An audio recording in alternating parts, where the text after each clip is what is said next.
Welcome to the third video in this series as I plow through this pile of um, good pieces, but that are low carat or mixed carat or in some other way weird gold. I've had a little bit of my coffee. I'm going to have another sip here. And we will continue on to video 3. Let's grab this puppy. All right, now this guy looks dang good. This is the kind of thing that I am very excited about. You see, you have actual like engraved information. Everything looks good. It doesn't look like there's anything going on in there. And then if you flip it over here, you see it's nice and shiny. You have an old style non-safety catch showing that you have age. Looks like you have mixed metals going on. And this particular one is definitely one where if I'm looking at this on eBay, I'm going to think, oh, yeah, that thing has got to be real. What do we got? We've got Nantucket, number 64. Yeah. But this did not come up very good on the machine. It came up in a bunch of weird ways. And from what I can figure, the crossed tomahawks are 9 carat. This piece that goes around is probably low carat, something like 8. You can see how it's kind of tarnished. And then this piece was actually fill. So it's not a piece that I want to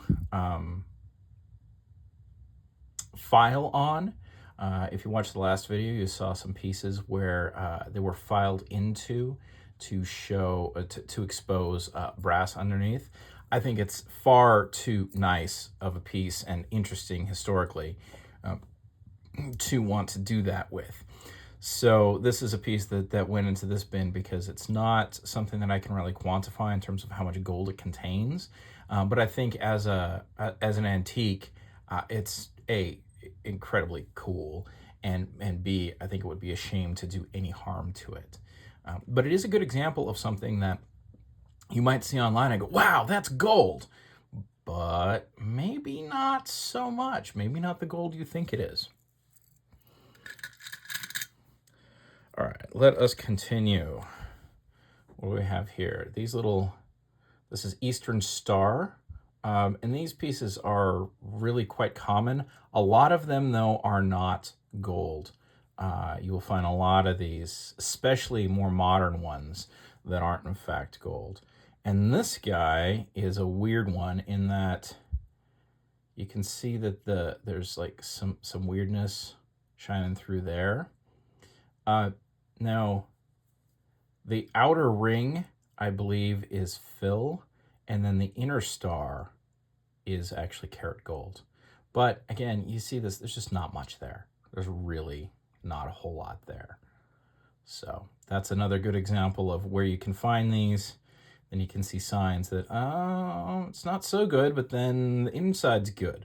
So as you're looking through pin bins, this is absolutely something to grab for cheap, but it's not something to pay real money for. Okay, let's grab stuff. Anything like this is always worth a second look. You can see where the pearls are actually staked in, which we will always highlight as being a sign of quality, but it's also two different pieces. You know, your SHH here on the front is actually the piece that's karat gold. That's 14 karat. And if we flip it over, you can see that even though those pearls were staked in, we have 110 10K. So this is a situation where we have a piece of karat gold attached to a piece of gold fill. All right, anytime you see a chain like this going to a guard pin, that's usually a good sign. Frequently, these guard pins are, in fact, gold. In this case, we have a D of A, which is Daughters of the American Revolution, I believe. And we have the two gavels crossed, which indicate that this was somebody in some authority. And if we flip her over here, we can see that this puppy is unmarked, but it came up as low carat. So I don't know how old this one is. And it is definitely segregated from my other pins because these Daughters of the American Revolution pins are quite valuable. I'm not sure if it's because so many of them are gold or if they're just something that the DOA ladies just very, very much care about. But I will say that since I actually put all this gold in here, I think I've been watching a lot more of these D of A pins, and I think this is one we'll definitely make sure is never melted down, and it goes to someone who really cares about it. And if anyone knows what this particular set of crossed gavels means, it almost looks like there's like a P. Oh, it's upside down, like a P maybe, and a C.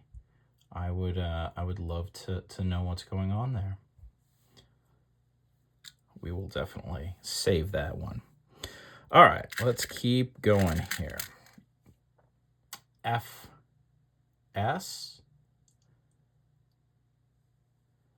This is a very good looking pin.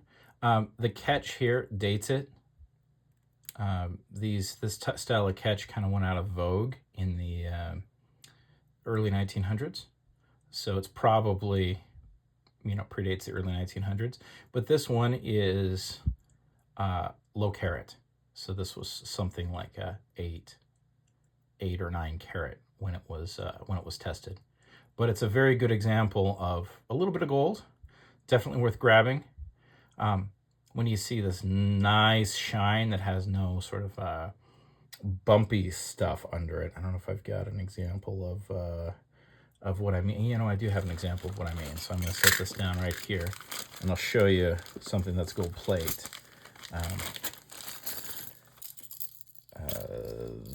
This is gold plate. Here we go. I'll put this under. See how it's kind of rough and bumpy? Whereas with this piece, it's nice and smooth. So that's an example of gold plate versus carat gold that's old. So these are definitely the types of things you want to look for. And since they're unmarked, they're one of the types of things that you can find in like a pin bin at an antique shop. Okay, let's keep going here. It's a little bit of gold. These things are usually low carat. Like sometimes I think this one's probably like 6 carat. You can see how tarnished it is. Sometimes these aren't gold. This particular one is, but it's very, very low carat. Here's Loyal Order of the Moose. I like mooses, and my wife loves mooses, so these ones are always special to me. But this one is an example where the moose in the middle is carat gold, but you can see the outside is definitely like brass. But that moose in the middle came up as being like 10 carat.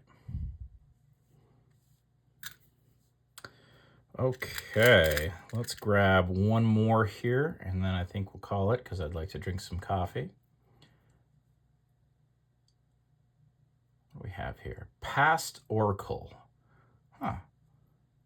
So you got definitely the little hammer indicates, or the gavel indicates some sort of leadership position.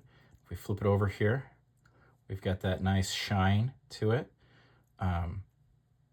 If you look at the edges, you don't see any copper or brass coming through. And if we flip this guy over, we've got something similar going on, this little guard pin. So this one is in here most likely because when we tested it, it was probably tested face down.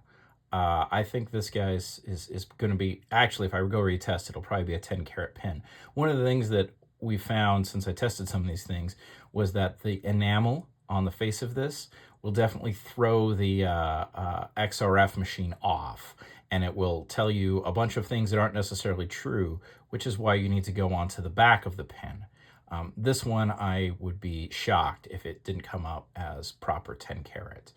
We'll have to do a retest on that one if I still have access to that machine. We'll see.